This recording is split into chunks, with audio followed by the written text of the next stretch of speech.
Ever catch yourself in a familiar rut? Maybe it's that same old argument popping up again in a relationship. Mm-hmm. Or like that dip in your mood that seems to hit out of nowhere. Or maybe making choices you pretty much instantly regret. Yeah, that feeling like it's just random bad luck. Exactly. It feels random, like life is just, throwing this stuff at you. But what if it's not random? What if there's this Yeah. this kind of unseen emotional gravity? Oh, I like that term, emotional gravity. Yeah, something pulling you towards these familiar places, even if they're not actually, well, great places to be. That's precisely what we're diving into today, exploring that pull. Why do we keep finding ourselves drawn to situations or people that, deep down we know aren't really good for us? Right. So our mission here is really to help you start identifying these underlying patterns, these behavioral magnets, as we're calling them, in your own life. And let's just get right to it, the kind of maybe uncomfortable truth here. Mm-hmm. Your brain, trying to keep you safe, often picks what it knows over what's actually healthy. It's a survival thing, isn't it? Your brain is wired for survival above all else. Totally. So it scans for the familiar because, in its logic, familiar equals survivable. Think about someone raised in, say, a really chaotic home. Okay. Paradoxically, they might find genuine peace. Well, kind of boring or even unsettling. Unsettling, wow, Yeah. because it's not familiar. Exactly. It lacks the cues their whole system learned to navigate. Yeah. Or take a child who felt ignored, invisible. Mm-hmm. They might, without realizing it, gravitate towards partners who are emotionally unavailable. It's recreating that familiar feeling. Recreating the dynamic they already know how to survive in. Precisely. And it's fascinating, too, how someone who grew up feeling controlled Yeah. might become quite controlling themselves later on. Sometimes they even frame it as, being a strong leader or decisive. But underneath, it's that old pattern running. It is. They're not really choosing what feels good or healthy. They're just defaulting to what feels normal. Their baseline, even if that baseline was painful. Okay, so this emotional gravity, these magnets, Yeah. how did that actually, work day to day? What's the mechanism? Well, it really boils down to a kind of cycle. Familiar leads to safe, which feels attractive and then gets repeated. Familiar, safe, attractive, repeated. Okay. So if something feels familiar, even if it's a negative thing like criticism or chaos, Mm-hmm. your nervous system can flag that familiarity as safe because, hey, you survived it before, right? You know the rules of this game. Ah. Hmm. Okay, so the familiarity itself is the signal for safety, Hmm. not the quality of the experience. Exactly. And that perceived safety, weirdly enough, can make it feel attractive, like a pull. Right. And what we feel drawn to, we tend to repeat, which Mhm. just reinforces the whole pattern. So a lot of our choices aren't these conscious, rational decisions we think they are. They're more like habits of the nervous system. Yeah, like our brains running these old, well-worn scripts. And these magnets, they can be loud and obvious, or they can be really quiet, just the subtle undertow in your life. You mentioned there are 4 types. Let's break those down. What's the first one? The mirror magnet. Yes, the mirror magnet. This one is really about replication. You find yourself drawn to people, situations, environments that essentially mirror your upbringing in some key way. Okay, like looking in a mirror and seeing your past. Kind of, yeah. Take that example from our source material. The successful guy, mid-40s, career is great, but relationships always seem to crash and burn. Right, that pattern of heartbreak, even though everything else seems fine. And when you look closer, the common thing in these failed relationships, it's often a partner who has this subtle, maybe passive-aggressive way of disapproving. Ah, Now, growing up, this person likely had a parent, maybe a mother, maybe a father, who was critical in a similar way. so it wasn't like he enjoyed it back then. Oh, definitely not. Far from it. But that critical vibe, that undertone, it became his familiar landscape. It was his version of home, emotionally speaking. And unfortunately, that taught him a really skewed version of love. Like, love comes with strings, with constant low-level disapproval. So his adult radar is tuned to that frequency. Exactly. It picks up on that dynamic, and his subconscious goes, this feels right. Even when it's setting him up for pain all over again, it's just familiar. That's really quite unsettling when you think about it like that. Okay, so the second type, the echo magnet. It sounds like replaying things. Precisely. The echo magnet is driven by this subconscious need to recreate past pain, but, and this is the twist, often as a way to feel like you're in control this time. Control over the pain. How does that work? It's like the system thinks, okay, I know this feeling, I know this pain. If I'm the one causing it or choosing it, maybe I can manage it better this time. So initiating the drama gives a false sense of power.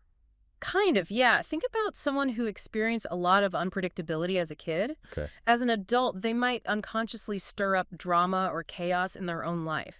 Not because they enjoy it, but because it's a familiar state. Devil you know. Exactly. And being the one who, say, picks a fight or creates the crisis can give this illusion of being in charge of the narrative, even if the narrative is painful. So like choosing burnout by constantly overworking or getting tangled in interpersonal messes. Yes, those are great examples. On the surface, it might just look like they're stressed or unlucky, but underneath, there could be this echo magnet at play needing to recreate that familiar struggle. Like our source put it, maybe being the one holding the match. Choosing the familiar burn? Wow. That's subtle but powerful. It is. It's tough to spot because it can easily be rationalized as just life being hard. Absolutely. Okay, number 3. The reversal magnet. This sounds like flipping the script. It really is. It's a fascinating defense. With the reversal magnet, you essentially become the thing that hurt you. You become the thing you hated or feared? Pretty much. Take the example of someone who was, say, really quiet and gentle, maybe often ignored or steamrolled by others growing up. Okay, I can picture that. Now, fast forward, they might be in a leadership role, maybe managing a team, but instead of being collaborative, they're micromanaging, keeping everyone on edge. So they've become the steamroller. In a way, yes. They've learned subconsciously that being forceful, being in control, maybe even being a little intimidating, prevents them from being overlooked or hurt like they were before. So it feels like strength, but it's born from fear. That's a great way to put it. It might get results, efficiency, control, but it often comes from this deep fear of returning to that place of vulnerability. It's like armor. Armor, right. Our source called it armor with a smile. It creates a sense of safety by taking on the powerful role, but it often leads to loneliness, doesn't it? And it doesn't actually heal that original wound. That really paints a picture. Yeah. Okay, the final one. The completion magnet. That sounds hopeful. Maybe too hopeful. It's driven by hope, yes, but often a misplaced hope. The completion magnet pulls you towards people who resemble, in some key way, those who hurt you in the past. Why?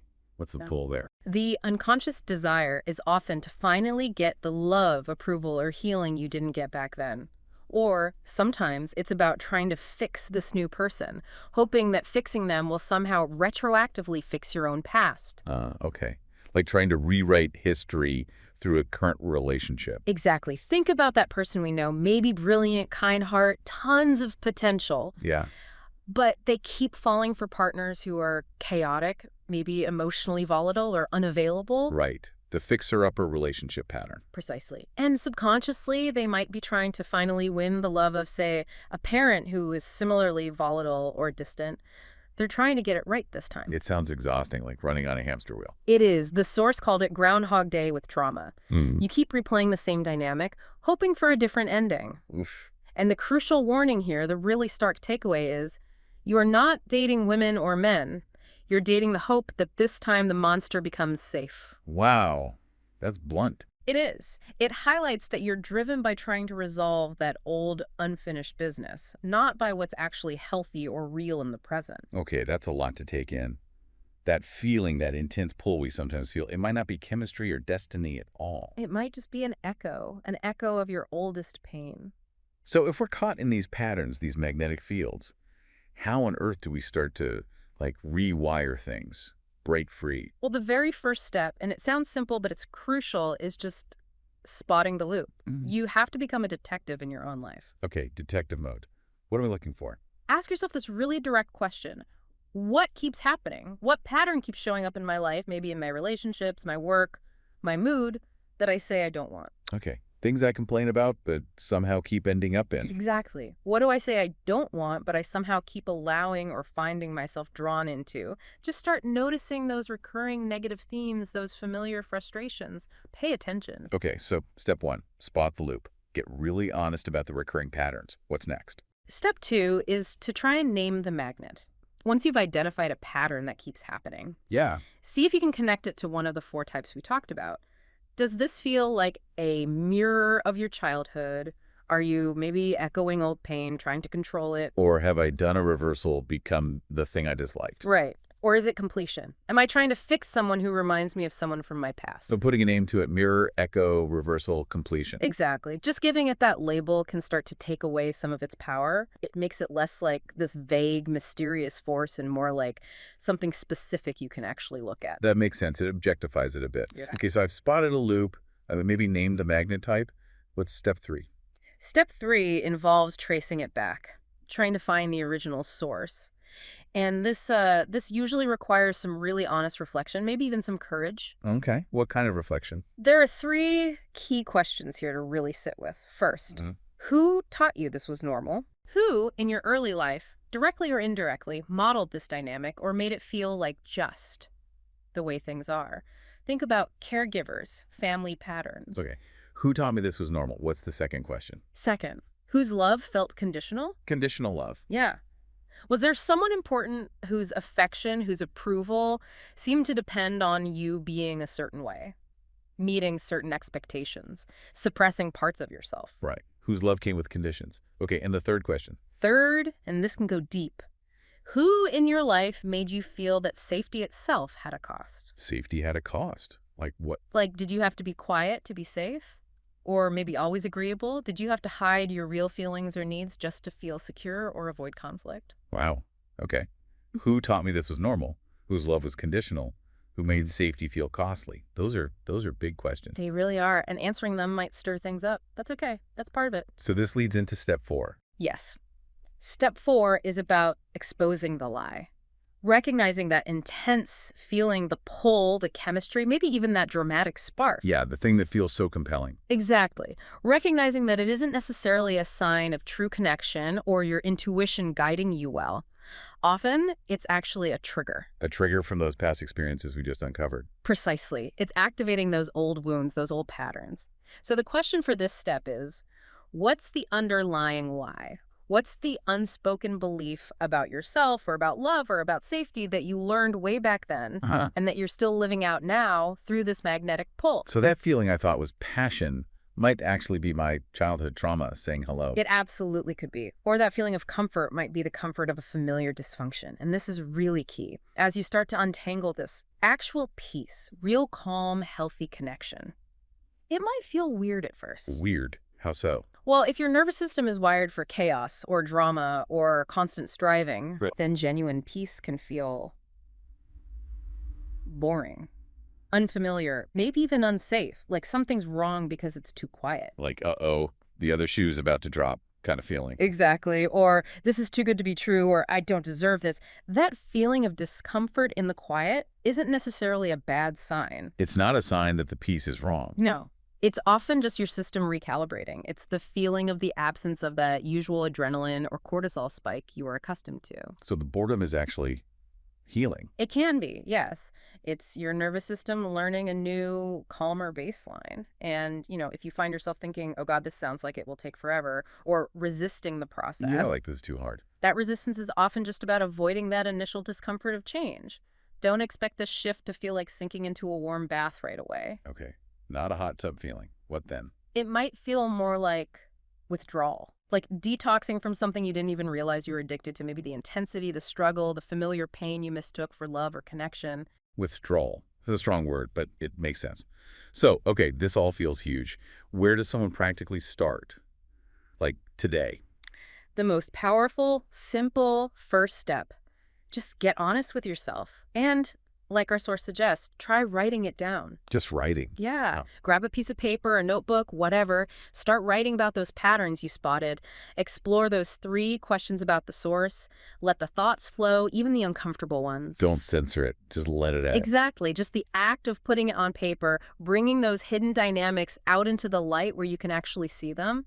That itself is the beginning. That's the first act of freedom, really. Okay, so let's just recap quickly. We've talked about this emotional gravity, these behavioral magnets, mirror, echo, reversal, completion, pulling us towards the familiar, even if it's unhealthy. Right. Because familiar feels safe to the nervous system. And we've outlined some first steps to break free, spot the loop, name the magnet, trace the source with those key questions, and expose the underlying lie. And the big takeaway, maybe the most important thing to remember, is that what feels magnetically attractive, that intense pull, Yeah. it might be rooted in your oldest, most familiar pain, not in genuine desire or what's actually good for you now. Wow. Okay, so maybe a final thought for everyone listening. As you go about your day, just pause for a second. Think about one pattern that keeps showing up in your life. Mm-hmm. Ask yourself, what kind of emotional gravity might be pulling the strings there? What old familiar feeling is it echoing from way back when? And then maybe just wonder, what might real true peace actually feel like for you without those old magnets running the show? Yeah. What Yeah, would that freedom actually feel like? It's definitely something worth exploring.